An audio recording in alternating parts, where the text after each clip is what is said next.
Did you guys have that turned on in here? Yeah. Yeah. That was pretty exciting. Miserable, but pretty exciting there. How sat back were you Yeah, we were all in the coach's locker room. I was getting undressed and showering because I refused to watch what was going on there, but I actually snuck out for the bases loaded 3-2, 2 outs, line drive buggy whip to right field, and it flies out pretty good at Oklahoma State, so that looked like a grand slam happening. But Gabe Davis, number 22, came up big for the Mountaineers.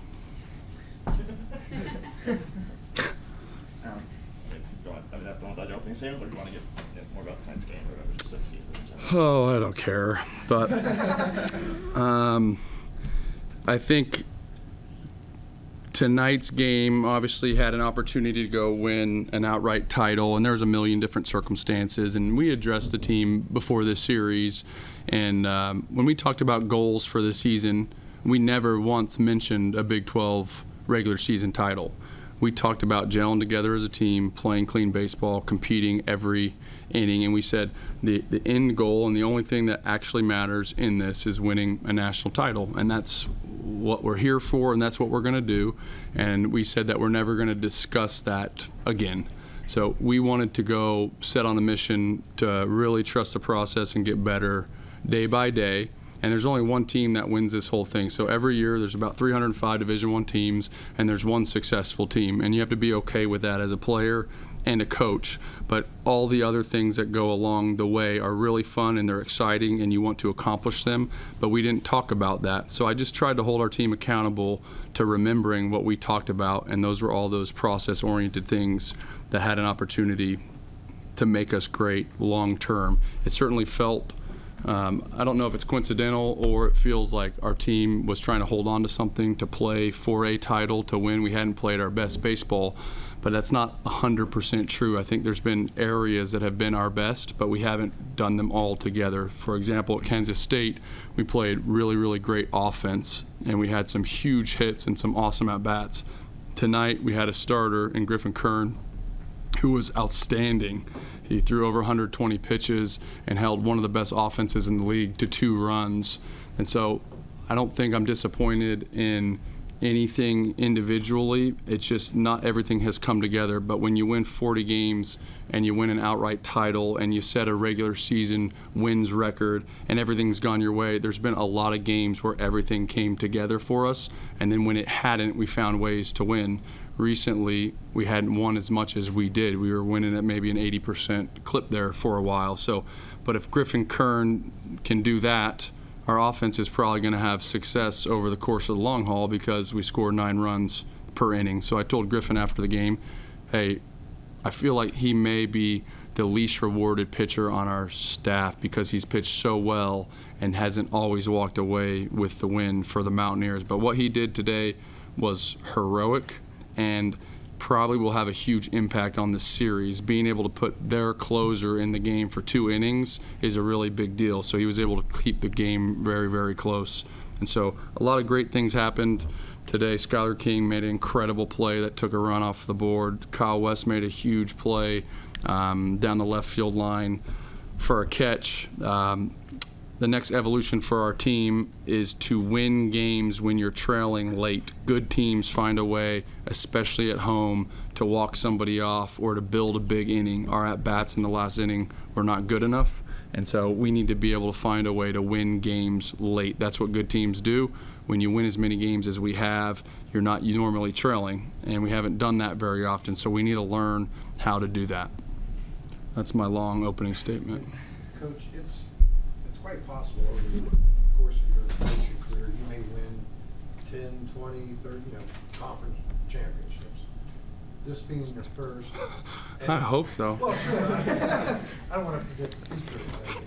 I mean, you may win a lot of them, but this one being your first and it comes on a night when you're shut out, is there any kind of like mixed feelings with that at all? No mixed feelings, just gracious, humbled to be here, thankful for our staff, thankful for our players. I like to work. I really like doing what I do. I love my family. I got no hobbies. I have a limited amount of friends. And so to be able to come to work every day and do this and compete and try to win and help influence young people and stay in a routine and work outside. Like, those are all things that I love to do. So it is really special. No mixed emotions for me, because winning's really hard and life can be hard. And so winning titles at West Virginia in a 14-team league, that is not a mixed feeling for me. That's a beautiful thing. There are 14 teams that are competing, some with unbelievable recruiting areas, some with bigger budgets, some with more College World Series appearances, some with more first rounders, some with more tradition. It's hard. And so if you can do hard things and accomplish things that have never been done in program history, there's no mixed feelings for me, just feelings of gratitude that I get to be part of it. Does this change the way you approach the next two games to try to set, especially pitching up for next week, or are you still playing this with the hopes of hosting a region? Yeah, I think that's how you have to attack it, because there's too many factors still that we don't fully control with RPI and the committees and strength of schedules and all those kind of things. I think we're still at the point where you just have to go play to win every game, to put yourself in a situation. It's hard to leave out regular season Power 4 champions out of hosting a regional. It's very, very difficult. There's only 4 of them, and we're playing in one of the best leagues in the nation, so we deserve that. We need that. That's something that absolutely should happen here, and we're deserving of right now. Done deal. However, that being said, I think you just got to go play to win every game that you have an opportunity to win at this point. The tournament doesn't have a greater impact than what these games have. And so I guess that's what I meant a little bit by some of the accolades along the way. They're wonderful, but it's not the end mission. And so winning the tournament, that's not something that we spoke about or we say that that's the most important thing. I personally, the regular season's such a better barometer for how talented and how gritty and how good your team is, because you're obviously playing over months and months. So the tournament is really fun, and it's a great experience for the fans, and our players get to play in a big league park.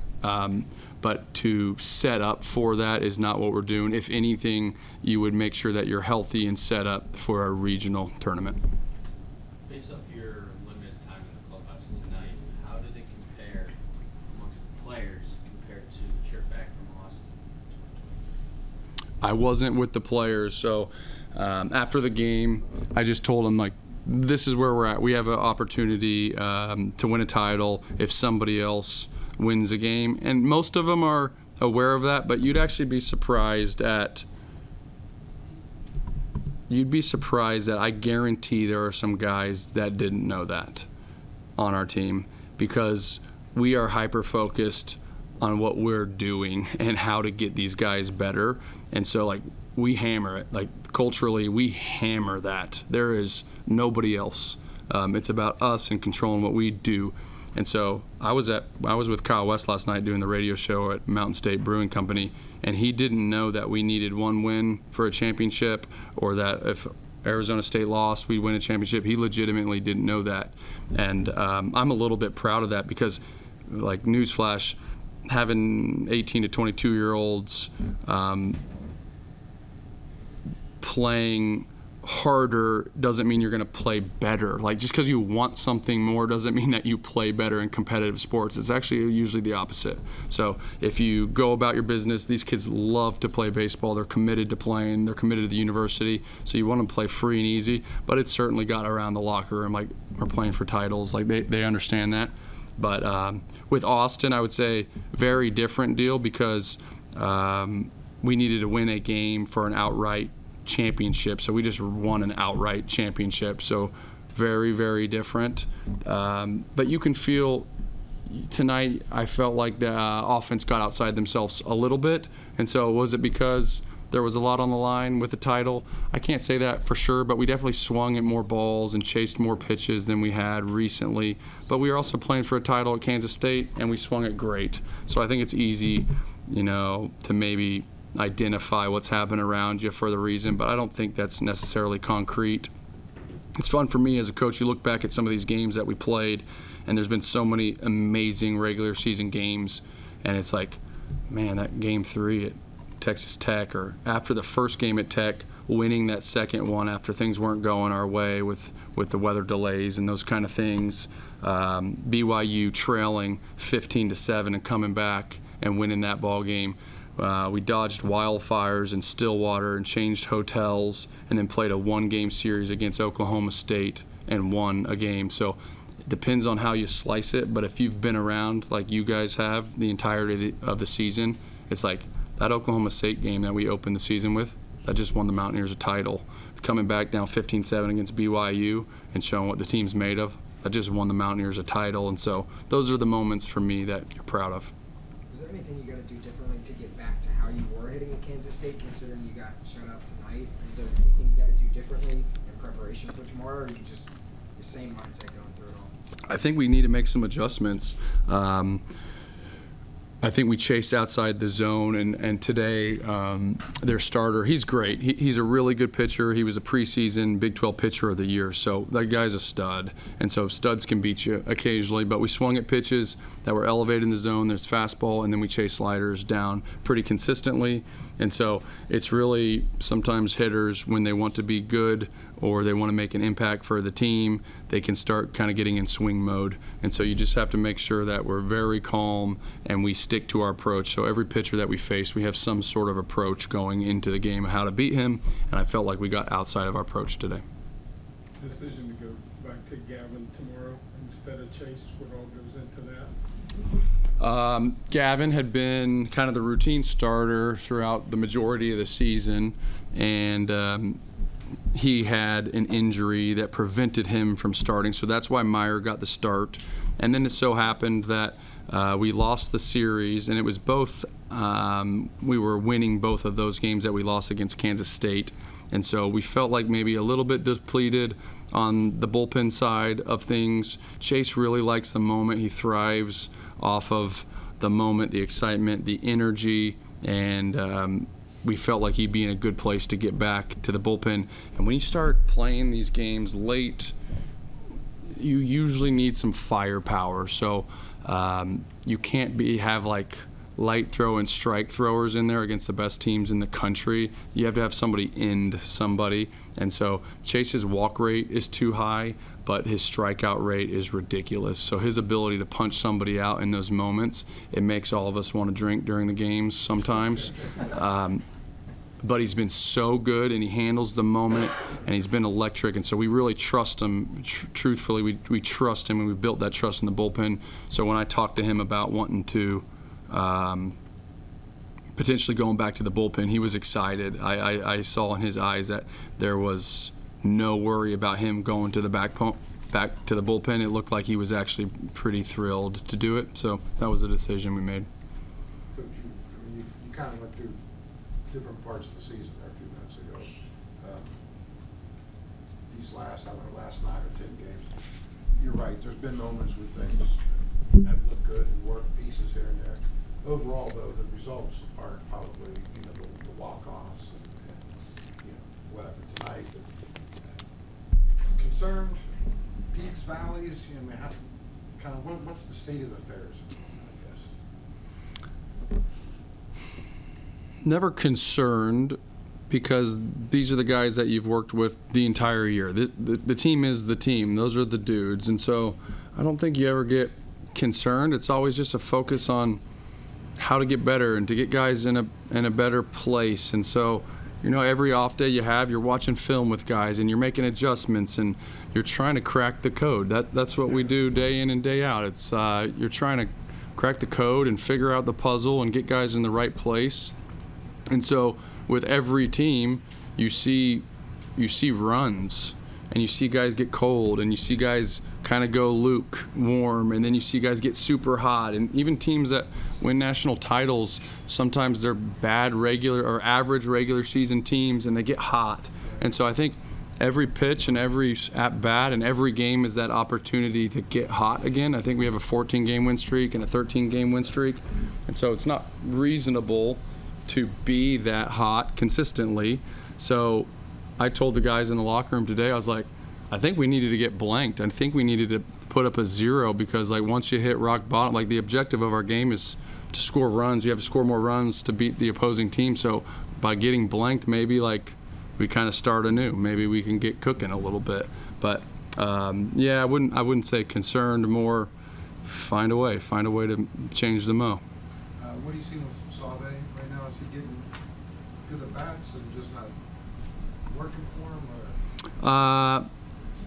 Had some great at bats at Kansas State. What Logan is doing is swinging at pitches above the zone. So he's aggressive and he can occasionally hit a pitch that's elevated, but he's consistently swinging at pitches above the zone, and even if they're not above the zone, upper part of the strike zone.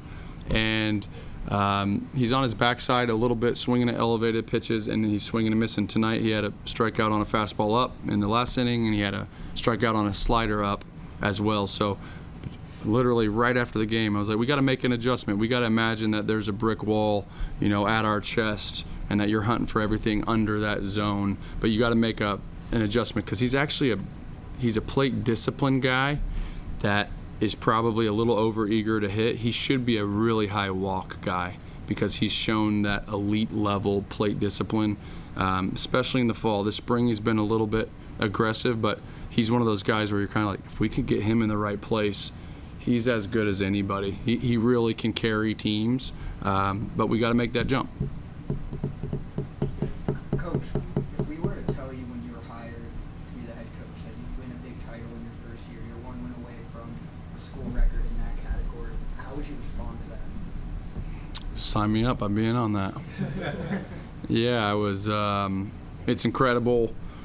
I want to thank everybody that's been part of this, everybody that's into this, everybody that's helped build this thing. Coach Mays was in the foyer when I walked out and gave me a big hug. What's happened here over the course of the last decade is incredible. It's transformational to a state, to a community, obviously to this program, but we've won 2 Big 12 regular season titles in the last 2 years. In the last 3 years. And so in 2023 and 2025, winning Big 12 titles in West Virginia, you asked me that question, I said, I'll take it. But if I would have told you that would have been the case 10 years ago, you would have laughed at us. And so the people that are part of this program, from student managers to coaches to players to alumni to media to sports information to athletic training, strength and conditioning, and everybody in between, it's remarkable what has happened here. It is unparalleled.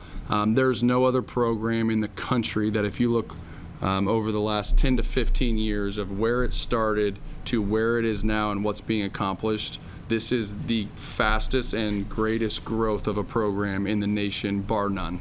And that's just the facts of the matter. And so to be able to win a title and put the cherry on top is even better, but we just have a lot of work to do. Everything's in front of us, and we'll keep working to try to win ball games and go as far as we can. Thanks, guys. Congrats, Coach. Congrats, guys.